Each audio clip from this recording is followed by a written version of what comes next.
Pirate Nation on X. Millions of children and teens lose access to accounts as Australia's world first social media ban begins.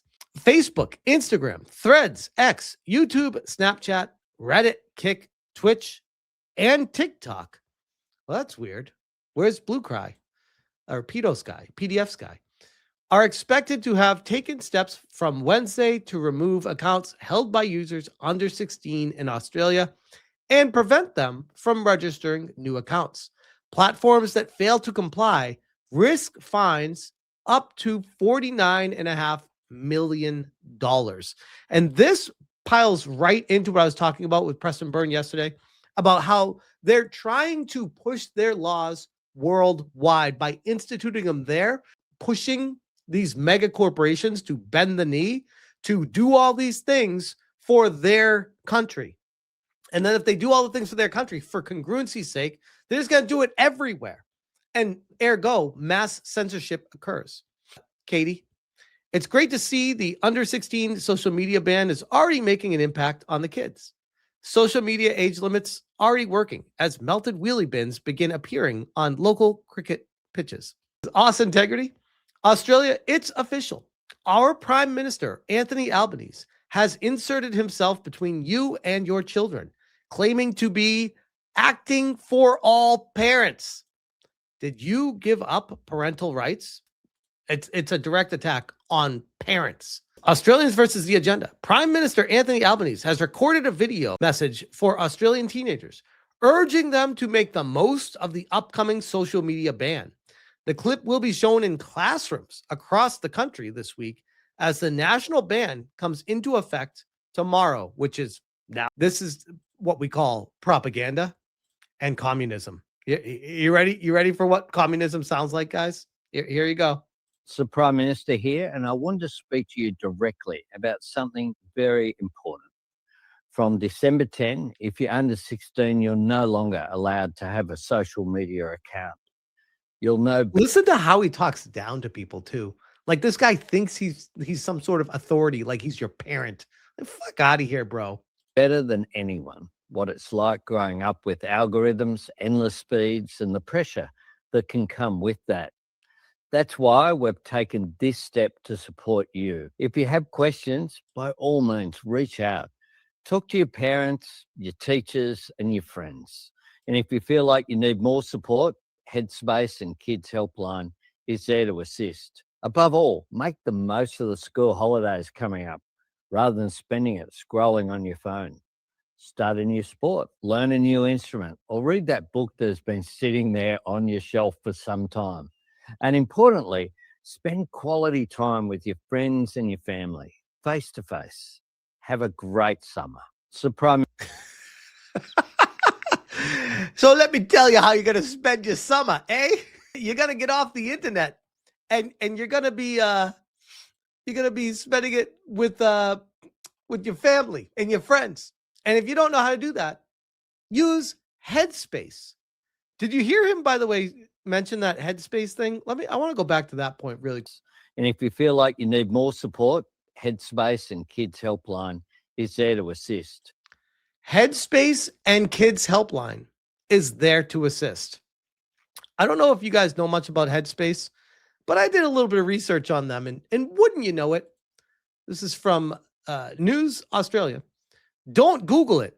Mom to sue after 14-year-old daughter taught about bestiality, incest in SA public school. A group of 9-year-old girls were allegedly taught about topics including bestiality, incest, and told, don't Google it. This comes from Headspace. Year 9 public school girls were allegedly taught about topics including bestiality, incest, and told not to Google it in a presentation by a local Headspace center last year, encouraging acceptance of LGBT identities. I know you're all surprised. It's almost like this is a way for them to file people in to a certain doorway that they're trying to work on. Here's the actual story. This is Sky News Australia from 7 days ago. Incredible story. SA school allegedly referenced bestiality and incest during a presentation. Let's check it. Story from my colleague, senior reporter Carolyn Marcus. Nikki Gaylard feels betrayed and heartbroken about what happened to her daughter, Courtney. Courtney just said, I didn't want to be there, Mum, but I didn't know what to do. The mother of 6 is set to file a lawsuit against the South Australian government in Adelaide's District Court after a presentation at Renmark High School to Year 9 girls last year allegedly referenced bestiality and incest, presenters using the terms sister love and brother love. And my daughter comes home and feels uncomfortable hugging her brother. Because she's This is Headspace. This is what Anthony Albanese was referencing for the kids to seek out if they need assistance understanding what they're doing. This is fucking insane. confused about whether that's because it's her brother.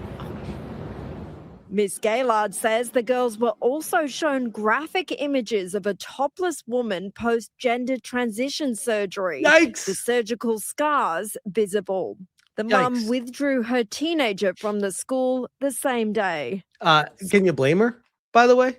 School principal Matt Evans apologised at the time for the inappropriate material and for not seeking parental consent ahead of the presentation.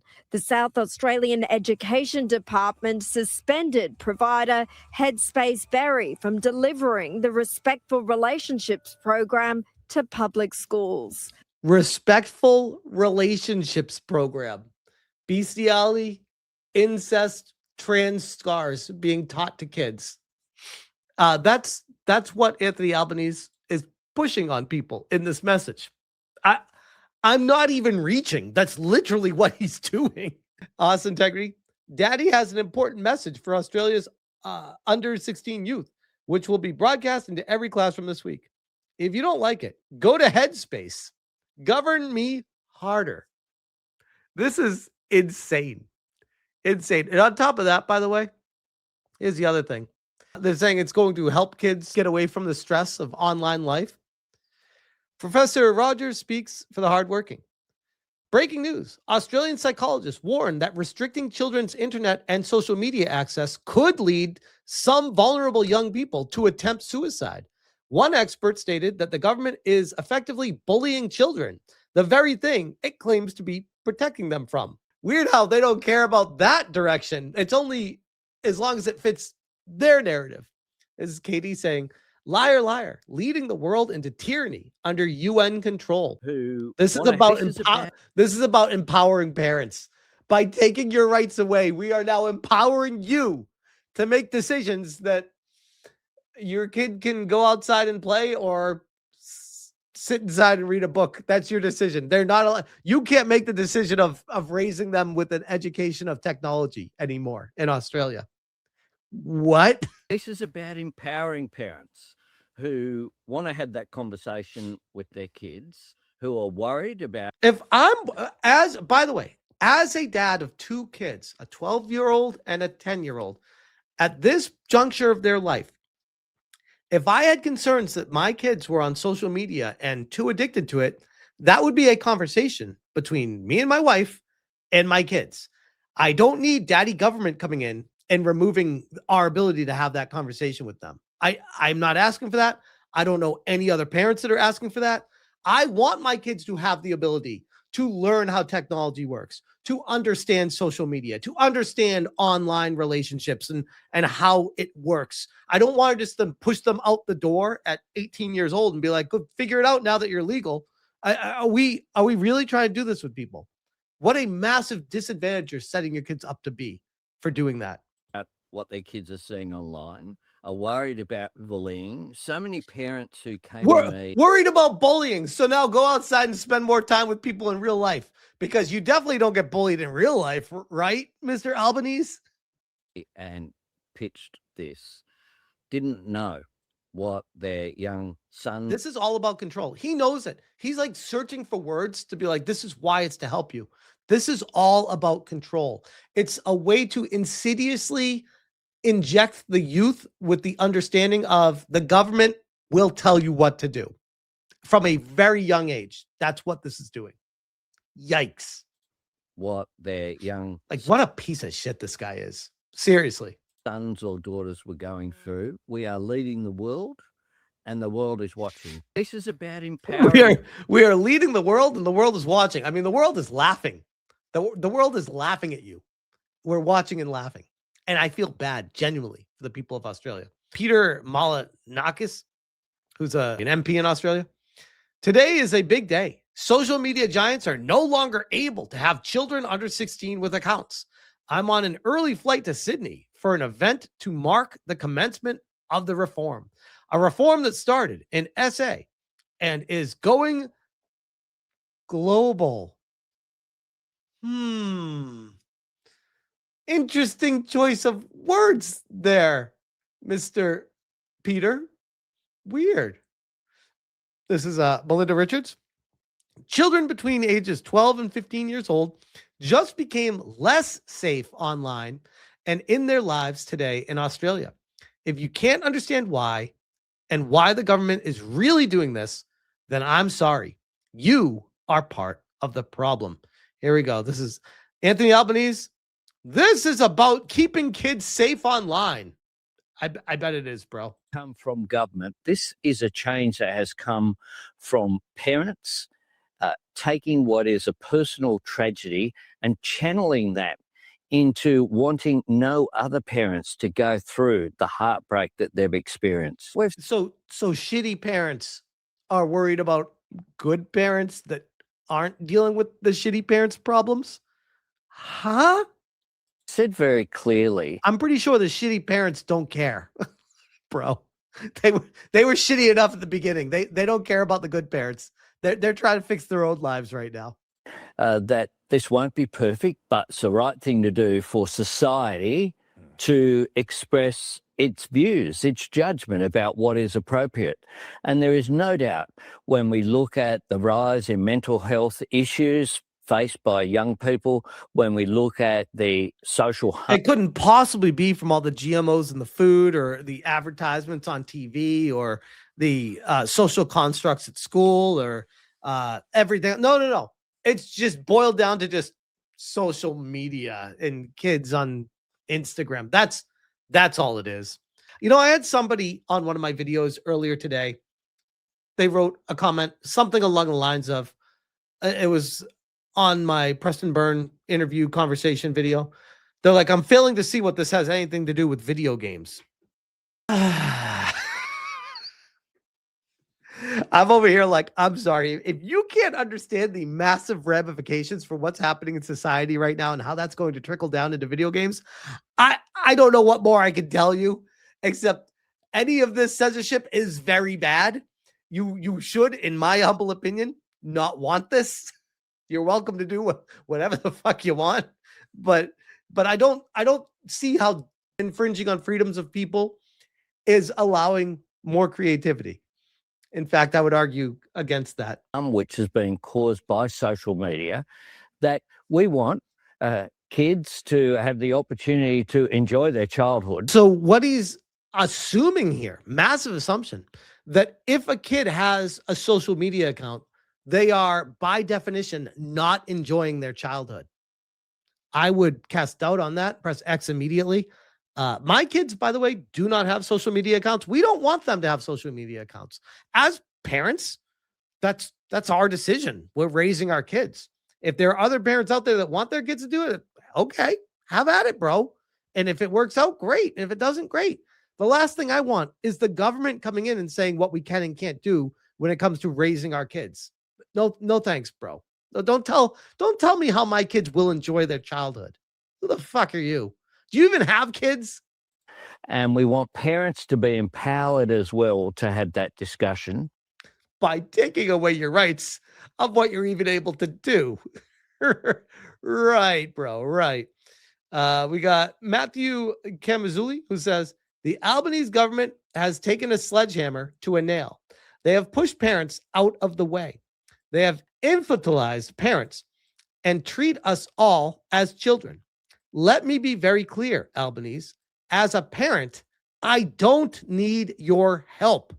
Get out of my router. Today, we have officially banned social media accounts for under 16s. This is the day when Australian families are taking back power from these big tech companies. By taking away your ability to make a free decision, you're apparently giving power back to people. What the fuck is that? How can you even say those words together? And they're asserting the right of kids to be kids and for parents to have greater peace of mind. This is the day. So what you're saying is parents are incapable of parenting their own kids, and they need daddy government to come in and parent their kids for them. That's what you're saying. That's what I'm hearing right here. I've gone to the extreme side of crazy, apparently. Tinfoil hat time, guys. Alex Jones. Breaking. Australia announces internet ID under the guise of banning social media for youth under 16. Government admits this is the first domino for the whole world falling into their total control social credit score system. This is the holy grail of tyranny. You see the headline, Australia bans social media for under 16.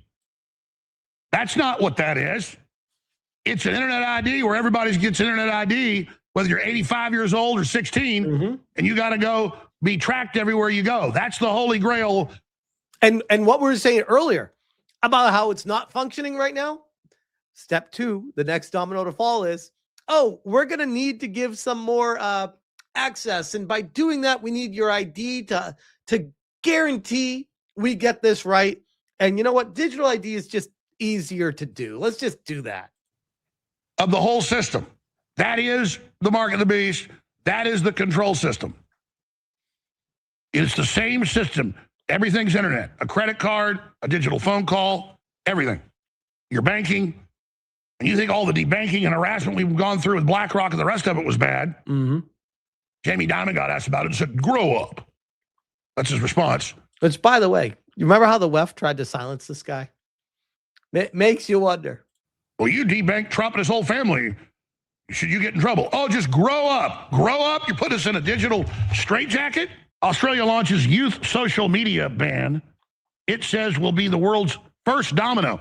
I was going to put in the live show headline, first domino, before I saw this article. That's the government's going, ha, ha, ha. It's the first domino for the whole world. And now we're going to get total control, social credit score. They're saying. Thank God Trump is president. Could you imagine if Kamala Harris and Tim Walz were in office right now and this shit was happening in Australia? I could guarantee you they wouldn't even need to steamroll through. They would be opening the doors and building a bridge to Australia from America, being like, yeah, let's do it. What do you need from us, Albanese? This sounds amazing. More control over our people? Hell yeah.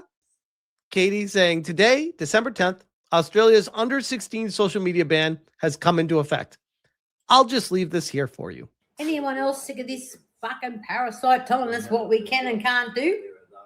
These governments telling us She's low-key pretty cute. Just saying. what we should be doing. First it was COVID bullshit. Oh, you should be vaccinating, and if you don't, well, you're a cunt. That's me, because I didn't. And also, I'm not going to let this clown tell me what I can and can't do with my kids. Not that I have kids that age, but if I did, I'll be telling them, no, if my kid wants to go on YouTube, he can, with my permission, not yours. Right. You've got no right governing my kids. When you can't even govern the country properly. Which, by the way, Australia is spiraling right now. There's a lot of people I've seen online talking about how this is the last thing the Australian government should be focused on right now. But yet they're putting all their eggs into this basket and declaring it some sort of massive victory as their country's falling apart. They're like, yeah, but we stopped the kids under 16 from using YouTube. God forbid they get information. Can't have that. Right? You've put us in the worst inflation in history, and then you're telling us we can't let our kids go on YouTube? Well, you know what? My kid will go on YouTube if he wants to. Don't need your permission. Not only that, teach your kids, sticks and stone break your bones, names don't hurt you. How about that? Banger. John Ruddick saying, Well, this is a day in which my pride to be Prime Minister of Australia has never been greater. This is world leading legislation. The world is watching. Who cares about stagnant economies, etc.? Albo's paramount focus is censorship. Even the flies think he's shit. Look at the flies on this guy. See the fly flying around his head here? Well, this is a day in which that fly really likes him. Is a day in which my pride to be Prime Minister of Australia has never been greater. This is world leading. This is Australia showing enough is enough. This is embarrassing. And the world, including through, I note some... You know, the best part would be if Google, YouTube, by extension, Facebook, Meta with Instagram and all that, if all these companies were just like, you know what, we're just not going to do business in Australia anymore. Just pick up stakes and leave. Could you imagine the blowback from the citizens? Feel like, get this guy fucking out of here. Bring those companies back. What are we doing? I wish these companies would grow a set and do that. They couldn't because they have shareholders that force them to make sure that they're making as much money as possible every quarter. And that would be extremely detrimental to their finances to pull out. But man, what a standoff that would be to be like, okay, you're going to do this? We just won't be there anymore. How about that? Leading media, global organizations who are here, just to confirm, is watching and is following. But Australia is leading. And it's leading not because of actions of my government. It is leading because of some of the heroes who are behind me and who are joining us here today. Right, I bet, bro. We got Lisa saying every Australian needs to read this thread. E-safety has been busted in its coordinated campaign to shut down free speech. And the CIA reference is fascinating. They started threatening people, and this attorney politely points out Australia presents to the United States the exact same threat that the UK and EU do. The timing is not coincidental. All three sovereigns programmed their regimes to come online at the same time. We have a very short window as a country to shut it down. This is an ominous warning. And I'm not going to go into all this because I already covered this and had Preston Byrne on the channel for a 2-hour conversation the other day. What a hell of a talk I had with this guy. Lawyer right now currently suing alongside Ron Coleman, my lawyer, suing Ofcom in the UK, is fighting against Australia here as well. Great thread. So make sure you check this out as well. I will link it in the description below. But I also would encourage everyone strongly, if you have not watched that conversation, it's a 2-hour talk, and put it on while you're doing the laundry or taking a shower or mowing the lawn and just listen. He drops so much insanely good information. I can't even summarize it. It's just you need to listen to the entire conversation. And we'll leave it at this. Matthew Kemanzuli, I've never been more embarrassed to be Australian. Albanese is attempting to lead the world in government overreach. He's leading the world in infantilizing adults. He is a victory for stupidity. If I was Australian, I would be fucking embarrassed today. I would. I'd be like, this is what my country is standing for, taking away our rights. I don't know anyone that could possibly stand behind this and be happy with it. And I don't mean that as a shot against Australians. I mean that as a shot as like, how did you get here? How do you get to the point where you have someone in charge that bulldozes through and pushes a law through that I don't see anybody wanting? It's the same shit that Keir Starmer's doing in the UK. Nobody even wants him in charge there. The guy's stopping elections and pushing forward with stuff anyways. How did you get here? How is this even acceptable? It's crazy to me. I'm just grateful to be in America right now because, my goodness, that Constitution was was built very strong for times just like this. It's almost like history repeats, and they knew that all the way back then. But I'll leave that there.